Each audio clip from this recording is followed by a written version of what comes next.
ईद गदीर का बाइकाट करो चमके, इसलिए कि इसमें दो राज है। एक तो हजरत अली की खिलाफत को अव्वल साबित करना है, हजरत अबू बकर सिद्दीक अकबर को। अरे आप मानते हैं पहला खलीफा अबू बकर सिद्दीक अकबर है और ये कह रहे हजरत अली है। जब आपके नजदीक अबू बकर पहले खलीफा है तो मतलब ये हुआ अल-आयाज़ बिल्लाह कि अबू बकर जबरदस्ती खलीफा बन गए हैं, अबू बकर ने खिलाफत को छीन लिया है। और आप जानते हैं हजरत अबू बकर सिद्दीक अकबर की खिलाफत का मुनकिर कौन है? उठाइए फिक्की किताबें, आला हजरत ने रद्दुल-रफ्सा में एक हुक्म शरा बयान किया, फरमाया मिनर रवाफिजी मन अनकरा मिनर रवाफिजी मन फद्दला अलीजन अला सलासा फहुवा मुब्तदे व इन अनकरा खिलाफत सिद्दीकी औ उमर फहुवा काफिर। फरमाया सुनो, अगर कोई राफजियों में ऐसा है जो हजरत अली को अबू बकर उमर और उस्मान पर फजीलत देता है तो वो बिदाती और गुमराह है। और अगर कोई अबू बकर और उमर की आपको पता है ईद गदीर क्या है? सरकार फरमाते मन तशब्बा बिकौमिन फहुवा मिनहुम, जो जिस कौम जैसी शक्ल इख्तियार करेगा उसी के साथ उठाया जाएगा। हमने कहा तुम ईद गदीर की बात करते हो, ईद गदीर की पहले हकीकत सुन लीजिए। ईद क्या है वो तो नहीं, खाली गदीर खुम की हकीकत सुन ले। सरकार सैयदना बरा इब्ने आजिब, सरकार सैयदना ज़ैद इब्ने अरकम रदी अल्लाह तआला अन्हुमा दोनों सहाबी हैं। दोनों इरशाद फरमाते हैं लम्मा नज़ला रसूलुल्लाह सल्लल्लाहु तआला अलैहि वसल्लम बेगदीर खुम्मिन, सरकार अलैहिस्सलाम मदीने शरीफ से वापस आ रहे थे, मक्का से आखिरी हज करके, हज्जतुल वदा करके सरकार तशरीफ ला रहे थे। रास्ते में एक मकाम है जिसको गदीर खम कहा जाता है, कोई खुम पड़ता है कोई खम पड़ता है, दोनों तरह की रिवायतें हैं। गदीर का माना आप जानते हैं, गदीर कहा जाता है तालाब को अरबी में, तो गदीर खुम वहां कोई तालाब या जो भी चीज रही हो उस मकाम का नाम गदीर खुम पड़ गया। सरकार जब वहां तशरीफ लाए फ़अख़ज़ा बियदि अलीय्यिन, आपने हजरत अली का हाथ पकड़ा और पकड़ने के बाद सरकार ने फरमाया अलस्तुम तालमूना अन्नी औला बिल मुमिनीना मिन अनफुसिहिम, सारे सहाबा जमा है। सरकार फरमाते क्या तुम नहीं जानते कि तुम्हारा नबी ईमान वालों से कह रहे ईमान वालों, क्या तुम नहीं जानते कि तुम्हारा नबी तुम्हारी जानों से भी तुम्हारी जानों से ज्यादा करीब है? एक तर्जमा ये, दूसरा ये, क्या तुम नहीं जानते कि तुम्हारा नबी तुम्हारी जानों का तुमसे ज्यादा हकदार है?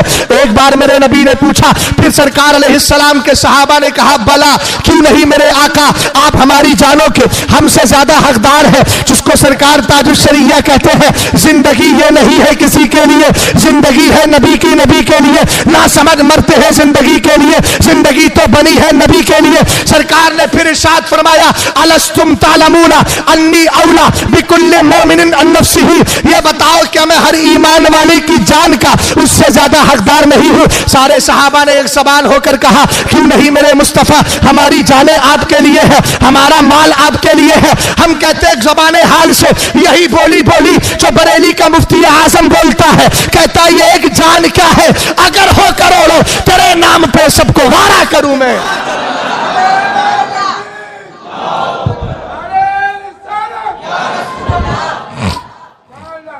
साहबा इकराम से जब मेरे नबी अलैहिस्सलाम साहबा की तरफ से सरकार ने जब ये जवाब सुना तो फरमाया अल्लाहुम्मा मन कुन्तु मौलाहु फ़अलियुल मौला,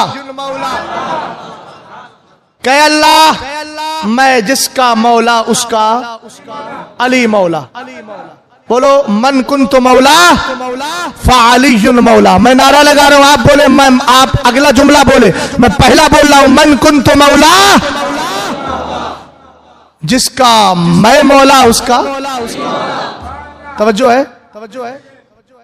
अब आगे सरकार ने एक दुआ की अल्लाहुम्मा वाली मन वालाहु व आदी मन आदा, हे अल्लाह जो मेरे अली से प्यार करे उससे तू प्यार कर, और जो अली से दुश्मनी रखे उसको अपनी बारगाह से दूर कर दे। ये दो जुमले समझने के हैं, इसी को लेके नाफजी नीम राफजी हमारे सुन्नियों को गुमराह करने की कोशिश करते हैं। ईद गदीर मनाते हैं, हमने कहा आज तक ईद पलीद मना के जिना के जरिए जो बच्चा पैदा होता था राफजियों में और आज भी वो उनका इमाम बनता है। ये पलीद से ईद गदीर की तरफ कब से आ गए, ये भी समझना होगा ना। अब हमसे लोग दलील मांगते हैं, ऐसा है कि नहीं, वैसा है कि नहीं, तो उनसे कहना कि सरकार अलैहिस्सलातु वस्सलाम के जमाने के बाद हजरत मौलाए कायनात से पहले हजरत अबू बकर की खिलाफत आई तो क्या ईद गदीर मनाई गई? हजरत उस्मान ने मनाई, हजरत अली ने मनाई, खुद हजरत अली ने मनाई, हसन मुस्तफा ने मनाई, इमाम हुसैन ने मनाई? कभी नहीं। कम मनाई गई 351 हिजरी। बोलो बोलो बोलो, याद कर लो, 300 हिजरी के अंदर बगदाद में रहने वाला मुइज़्ज़ुद्दौला नामी शख्स था। क्या नाम था? मुइज़्ज़ुद्दौला नामी शख्स था। उसने पहली बार 351 हिजरी में बगदाद के अंदर ईद गदीर मनाई। और कब मनाई जाती है? 18 ज़ुल्हिज्जा को। कब? 18 ज़ुल्हिज्जा को मनाई जाती है। और मनाई क्यों जाती है ये भी सुन लीजिए। राफ़ज़ी 18 ज़ुल्हिज्जा को ईद गदीर क्यों मनाते हैं? इसलिए कि सरकार अलैहिस्सलातु वस्सलाम ने जब ये ऐलान किया था, हजरत अली का हाथ पकड़ा था, उनके नजदीक यही तारीख थी। हजरत अली रज़ी अल्लाह तआला अन्हु का हाथ पकड़ के कहा था, मन कुन्तु मौलाहु फ़अलियुन मौला, जिसका मैं अली मौला, जिसका मैं मौला उसका अली मौला। ये कहते मालूम है इसका मतलब क्या था? सरकार दुनिया से तशरीफ ले जाने वाले हैं, जिंदगी का आखिरी हज है। सरकार ने आखिर वक्त में हजरत अली का हाथ पकड़ के सबको यह बता दिया था कि मेरे बाद अगर कोई खलीफा बनेगा तो अली। सुभान अल्लाह नहीं इस जगह, मगर यहां ठीक है सुभान अल्लाह भी बोल सकते हैं, ताज्जुब के तौर पर भी सुभान अल्लाह बोला जाता। अगर आपने सुभान अल्लाह बोला है तो नियत यह कीजिए कि ताज्जुब, अच्छा सुभान अल्लाह, तो सुभान अल्लाह ताज्जुब के लिए भी बोला जाता है। ताज्जुब इस बात पर है कि इनकी मत मारी गई इस हदीस को लेकर के इन्होंने हजरत अली को सरकार के बाद सबसे अफजल समझा। बोलो बात समझे कि नहीं? तो ईद गदीर क्यों मनाई जाती है राफ़ज़ियों के यहाँ?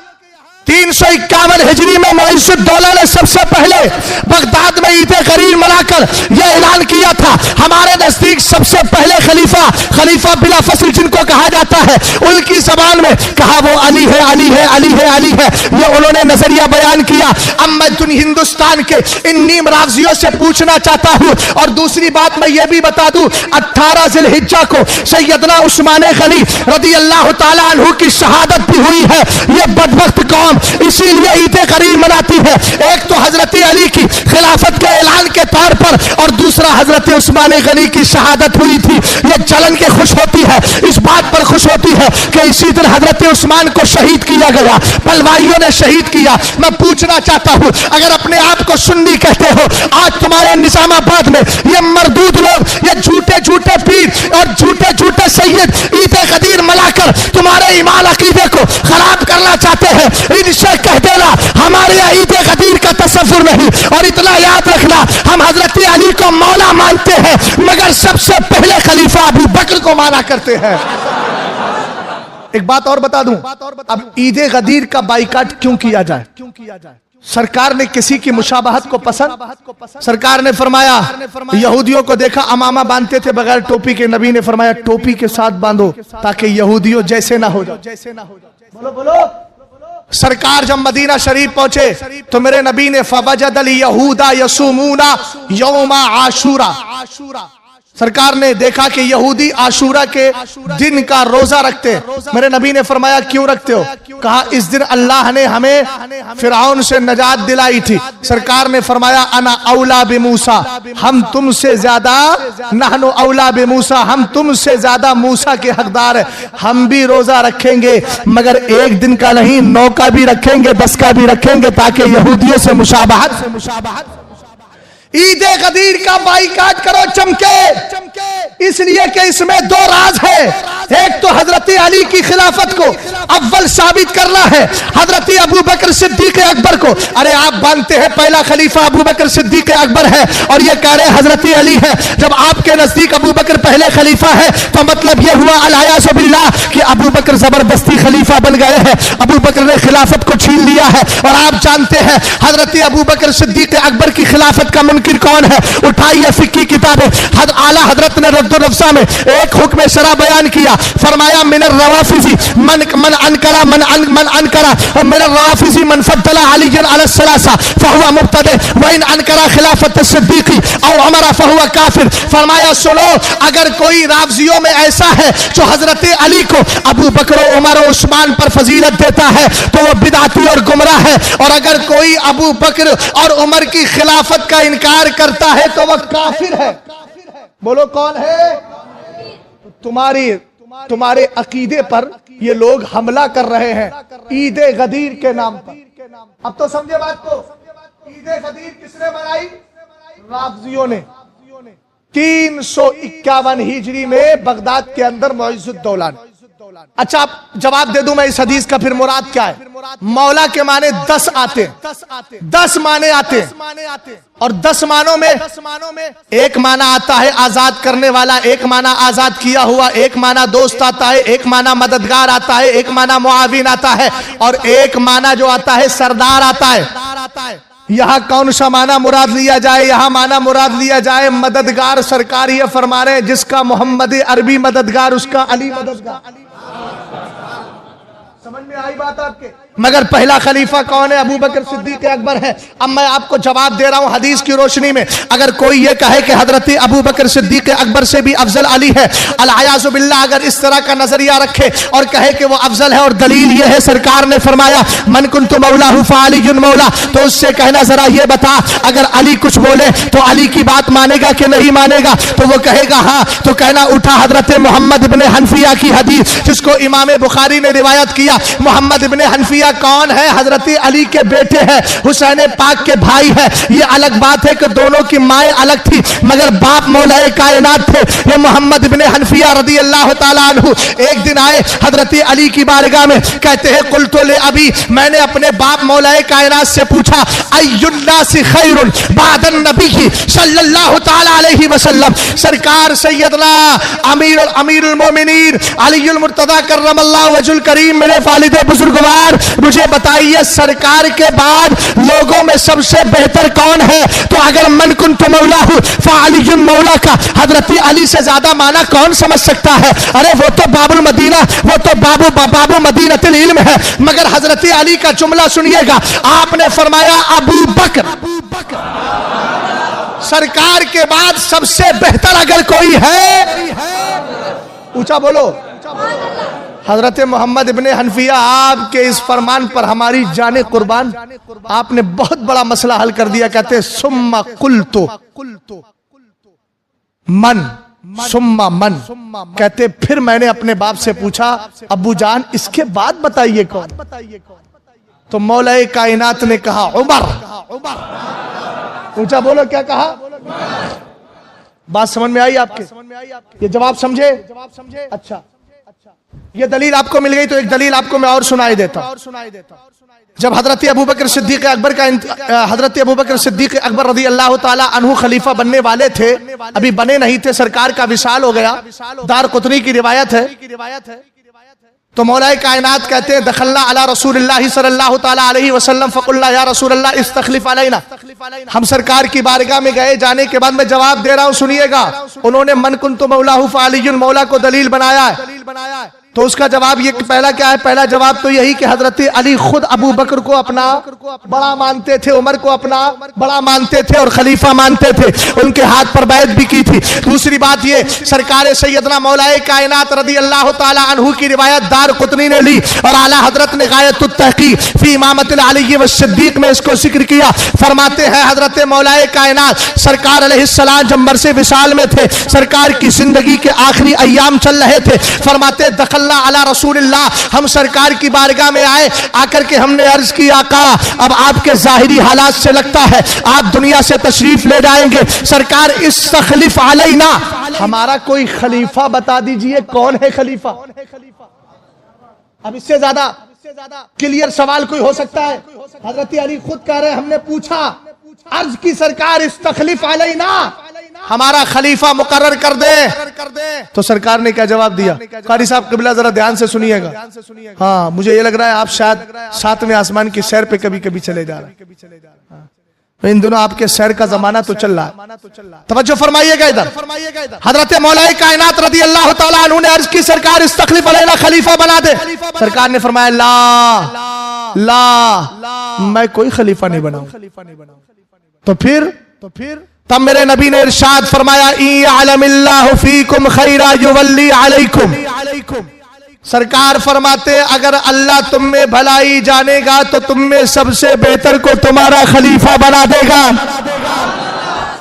अब यहां सरकार के जुमले मुकम्मल हुए। हजरत अली से सरकार ने कहा, अगर अल्लाह तुम में भलाई जानेगा या अल्लाह तुम में बेहतर को जानेगा तो उसको भलाई जानेगा तो तुम में जो सबसे बेहतर है उसको तुम्हारा खलीफा बना देगा, उसको तुम्हारा खलीफा मुकर्रर कर देगा। हमने कहा, हजरत अली आपका स्टेटमेंट का क्या है, आपका नजरिया क्या है? रिवायत के अंदर दारकुतनी कहते हैं, काला अली रदियल्लाहु ताला अन्हु फअलिमल्लाहु फीना खैरा फवल्ला अलैना अबा बकरिन। तो कहते हैं, सुनो, अल्लाह ने हम में भलाई जानी भी और जानने के बाद अल्लाह रब्बुल इज्जत ने हमारा खलीफा अबू बकर को मुकर्रर कर दिया है। हमने कहा, अली खलीफा माना, कहा मानते कैसे नहीं? सरकारे दो आलम ने जिसको ज़ाहिरी जिंदगी में मुसल्ले पे खड़ा होकर हमारी नमाजों का इमाम बना दिया हो, हमने दुनियावी इमाम भी उसी को मुकर्रर कर लिया है। बात समझे? अरे बात समझे कि नहीं? पहली बात क्या, मन कुन तो मौला हूं फालियुल मौला। तो जवाब मिला इसका। एक दलील और दे दूं। ये राफजी क्या है? हजरत उमर फारूक आजम एक दिन सरकार की बारगाह में बैठे थे तो मेरे नबी अलैहिस्सलाम ने फरमाया, कागज कलम लाओ। बुखारी शरीफ की हदीस है, कागज कलम लाओ, मैं कुछ लिख दूं। हजरत उमर ने कहा, सरकार कुरान के होते हुए हमें किसी तहरीर की जरूरत। सरकार ने मान लिया। तो बदबख्त क्या कहते हैं? बोले वो सरकार उसमें लिख के देने वाले थे कि अली मेरे बाद खलीफा होंगे, मगर उमर ने लिखने नहीं दिया। मैंने कहा, ए बदबख्तो, जरा इतना गौर करो, अगर से उमर का नाम सुनते ही शैतान भाग जाए, मगर मेरे मुस्तफा वो है जिनके सलाल के सामने उमर भी सानुए अदब तय किया करते थे। सरकार जब जलाल में आते थे ना तो हजरत उमर की नजरें भी नीची हो जाती थी। कहते थे, रदीतु बिल्लाहि रब्बन व बिल इस्लाम दीनन व बि मुहम्मदिन सल्लल्लाहु अलैहि वसल्लम नबिय्या। ठीक, एक जवाब और इसी हदीस का कि ठीक है, हजरत अली को हजरत उमर ने कह दिया, मतलब आप मत लिखिए। सर हजरत अली को लिखने वाले थे सरकार की बारगाह में। हजरत उमर ने कहा, सरकार मत लिखिए। सरकार ने लिखना छोड़ दिया। अब नहीं दिया तो मुझे ये बताइए कि दामाद हजरत अली थे कि हजरत उमर? हजरत अली दामाद थे, सगे चचाजाद भाई थे। ये वो अली है जिनके लिए सरकार कहते हैं, अंता आखिफ दुनिया वल आखिरा, तो दुनिया में भी मेरा भाई है, आखिरत में भी मेरा भाई। तो और दामाद ज्यादा आता है ना, वो तो समधी लगते थे सरकार अलैहिस्सलाम के। कौन नहीं, समझी नहीं, ससुर लगते थे हजरत उमर फारूक आजम। और ससुर का आना जाना बेटियों के यहाँ कम होता है ना, मगर वो दामाद थे कौन? हजरत अली तो ज्यादा आते थे। हजरत उमर फारूक आजम के कहने से सरकार ने नहीं लिखा, तो किसी और वक्त अली आए होते तो लिख के दे देते। क्या उमर रोकते? हमने कहा, अगर इस हदीस को दलील बनाता है तो इस हदीस का जवाब क्या देगा? जो गुलाम ताजुश शरिया आपको सुनाने जा रहा है, किताब का नाम मुस्लिम शरीफ है। अन आयशा रदियल्लाहु ताला अन्हा क़ालत क़ाल अली रसूलुल्लाह सल्लल्लाहु ताला अलैहि वसल्लम फी मर्ज़िहिल लज़ी माता। हजरत उम्मुल मोमिनीन कहते हैं कि सरकार अलैहिस्सलाम मर्ज़ विसाल में है। सरकार ने मुझसे इरशाद फरमाया, उदई ली अबाकी व अखाकी। ऐ आयशा, अपने बाप अबू बकर को भी बुलाओ, अपने भाई रहमान को भी बुलाओ, हत्ता अक्तुबा किताबा, ताकि मैं उन्हें कुछ लिख के दे दूं। हमने कहा, सरकार लिख क्यों रहे? मेरे नबी ने फरमाया, फ़इन्नी अखाफु अन यतमन्ना मुतमन्निन, मुझे अंदेशा है कि कहीं मेरे बाद कोई आरजू करने वाला आरजू करे। व यक़ूलु क़ाइल, और कोई कहने वाला ये कह दे, अना औला अना औला अना औला, मैं सबसे बेहतर हूँ, मैं सबसे बेहतर हूँ, मैं सबसे बेहतर हूँ। हमने कहा, सरकार बेहतर है कौन? तो सरकार ने फरमाया, वयाबल्लाहु वल मोमिनूना इल्ला अबा बकर। कहा, कसम खुदा की, अल्लाह रब्बुल इज्जत नहीं मानेगा, ईमान वाले नहीं मानेंगे। अगर मानेंगे तो अबू बकर सिद्दीक अकबर को मानेंगे। तो पता चल गया, अगर सरकार ने नाम इस्लाम की सराहत नहीं की है, मगर ये अल्फाज दिखाकर सरकार ने ये बता दिया है, जिसको मुसल्ला इमामत पे मैं खड़ा करूं, जिसके कांधों पर मैं सवार हूं, जिसको यारे गार बनाऊं, जो गारे शौर के अंदर मेरे साथ जाए, और जिसके लिए मैं लिख कर देना चाहूं, जिसके लिए मैं ये कहूं कि खुदा और ईमान वाले अगर मानेंगे तो अबू बकर को मानेंगे। मेरे उम्मतियों, इशारा समझ जाना, मेरी मंशा भी यही है कि मेरे बाद खिलाफत का बोझ वही उठाएगा जिसने मेरी साहिरी जिंदगी में नबुव्वत का बोझ उठा लिया है। सरकार अलैहिस्सलाम को कांधों पे उठाया था ना हजरत अबू बकर ने, तो नबुव्वत का बोझ उठाया, बादे विसाल खिलाफत का बोझ उठा लिया।